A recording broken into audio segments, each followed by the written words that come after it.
Hi friends, welcome to Chennai food. சாதாரணமாக வடை செய்கிறதா இருந்தால் நம்ம பருப்பு ஊற வச்சு அரைச்சி தாங்க செய்வோம். இந்த வடை செய்கிறதுக்கு நம்ம பருப்பு ஊற வைக்கவும் வேண்டாம், அரைக்கவும் வேண்டாம். வீட்டில் இருக்கக்கூடிய வெஜிடபிள்ஸை வச்சு ரொம்பவே ஹெல்த்தியான டேஸ்டான வெஜிடபிள் வடை எப்படி செய்கிறதுன்னு பார்க்க போகிறோம். வாங்க பார்க்கலாம்.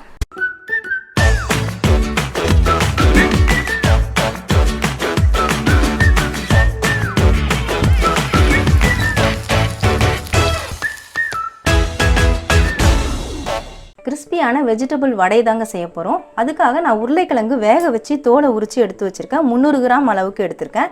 இதை நாம் ஒரு கிரேட்டர் வச்சு துருவி எடுக்க போகிறோம். கையில் பிசைஞ்சு விட்டால் கட்டி கட்டியாக இருக்கும். இந்த மாதிரி பெரிய ஓட்டை இருக்கிறதுல துருவிக்கலாம்.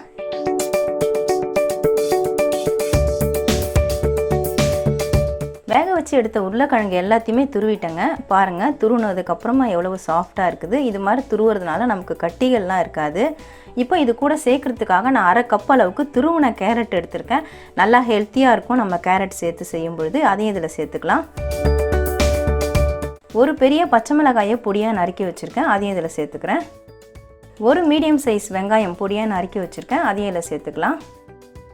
1 ஸ்பூன் அளவுக்கு துருவின இஞ்சி கிரேட்டர்லேயே நீங்கள் துருவி எடுத்துக்கலாம். இந்த இஞ்சியும் நான் அதில் சேர்த்துறேன். கொஞ்சமாக கொத்தமல்லி தழை அதையும் சேர்த்துக்கலாம். காரத்துக்காக தனி மிளகாய் தூள் 1/2 ஸ்பூன் அளவுக்கு எடுத்திருக்கேன். அதையும் சேர்த்துக்கலாம். பச்சை மிளகாய் இருக்கனால பார்த்து சேர்த்துக்கோங்க. உப்பு தேவையான அளவு 1/2 ஸ்பூன் அளவுக்கு சால்ட் எடுத்திருக்கேன். அதையும் சேர்த்துக்கிறேன். கொஞ்சமாக அரிசி மாவு, நான் 1 கப் அளவுக்கு அரிசி மாவு எடுத்திருக்கேன். ஃபஸ்ட்டு 1/2 கப்பு போட்டு நம்ம பிசைஞ்சு பார்த்துடலாம். திக்னஸ் வந்துருச்சுன்னா போதலைன்னா நீங்கள் 1 கப்பு சேர்த்துக்கலாம். தண்ணி எதுவுமே சேர்க்க வேண்டாம். இந்த உருளைக்கிழங்குல இருக்கக்கூடிய ஈரப்பதமே போதும். எல்லாத்தையும் நல்லா மிக்ஸ் பண்ணிக்கலாம்.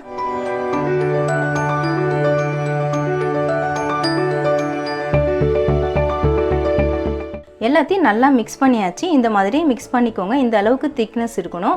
நான் அரிசி மாவு எனக்கு 1/2 கப்புக்கு கொஞ்சம் கூடுதலாக தாங்க செலவாச்சு. மீதம் இருக்கிற மாவை நான் மீத்திட்டேன். இது பச்சரிசி மாவு தான். நீங்கள் இடியாப்ப மாவு கூட பயன்படுத்திக்கலாம். இப்போ கையில் கொஞ்சமாக எண்ணெய் தடவிக்கலாம் ஒட்டாமல் வர்றதுக்காக. இந்த மாதிரி கையில் ஆயில் அப்ளை பண்ணிக்கோங்க. இதிலேருந்து சின்னதாக உருண்டை உருட்டி எடுத்துக்கலாம். இந்த மாதிரி உருட்டிட்டு லைட்டாக ஒரு ப்ரெஸ்ஸிங் கொடுத்துருங்க. நடுவில் ஒரு ஓட்டை போட்டு விட்டுருங்க. இதே மாதிரி 2 சைடும் இருக்கிற மாதிரி போட்டுட்டு இந்த ஓரம்லாம் கரெக்டாக இருக்கிற மாதிரி இப்படி லெவல் பண்ணி விட்டுக்கோங்க. இதே மாதிரி எல்லா பீஸையும் ரெடி பண்ணி வச்சுக்கலாம். ரெடி பண்ண மாவு எல்லாத்தையுமே நான் வடையாக செஞ்சு எடுத்துட்டேங்க. நீங்கள் வடை ஷேப்பில் தான் செய்யணுன்ட்டு இல்லை, பால் ஷேப்பில் சிலிண்டர் ஷேப்பில் கூட பண்ணிக்கலாம். ஷேப்லாம் உங்கள் விருப்பம் தான். இப்போ இதை நம்ம எண்ணெயில் போட்டு பொரிச்சு எடுத்துடலாம். பொரிக்கிறதுக்காக நான் அடுப்பில் கடாய் வச்சு எண்ணெய் ஊற்றி வச்சுருக்கேன். ஒவ்வொரு பீஸாக எண்ணெயில் போட்டுக்கலாம்.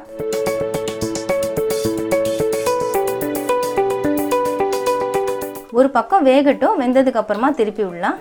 வடை ஒரு பக்கம் வெந்த உடனே நான் திருப்பி விட்டுட்டேங்க. இப்போ நல்ல கோல்டன் கலரில் வந்துருச்சு பாருங்கள். இப்போ பார்க்கும்போதே தெரியும். இப்போ நல்ல கோல்டன் கலரில் இருக்குது. இப்போ நாம் இதை எடுத்துடலாம். நல்லா எண்ணெய் வடியை விட்டுட்டு எடுங்க. நான் பிளேட்டில் டிஷ்யூ பேப்பர் போட்டு வச்சுருக்கேன். அதில் மாற்றி விட்டுக்கிறேன். அவ்வளவுதாங்க, நல்லா கிறிஸ்பியான வடை ரெடி ஆகிடுச்சு. நம்ம வெஜிடபிள்ஸும் அரிசி மாவு மட்டும்தான் சேர்த்துருக்கோம். ரொம்பவே ஹெல்த்தியாக இருக்கும். இப்போ வீட்டில் எல்லாருமே இருக்கிற நேரத்தில் இந்த ஈவினிங் ஸ்நாக்ஸாக செஞ்சு கொடுக்கும்பொழுது அவங்களும் விரும்பி சாப்பிடுவாங்க. ரொம்பவே புதுமையான ரெசிபி.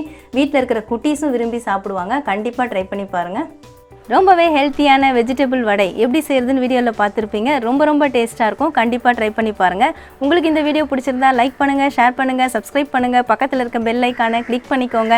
அதில் ஆல்னு ஒரு ஆப்ஷன் காட்டும், அதையும் கிளிக் பண்ணிக்கோங்க. நன்றி, வணக்கம்.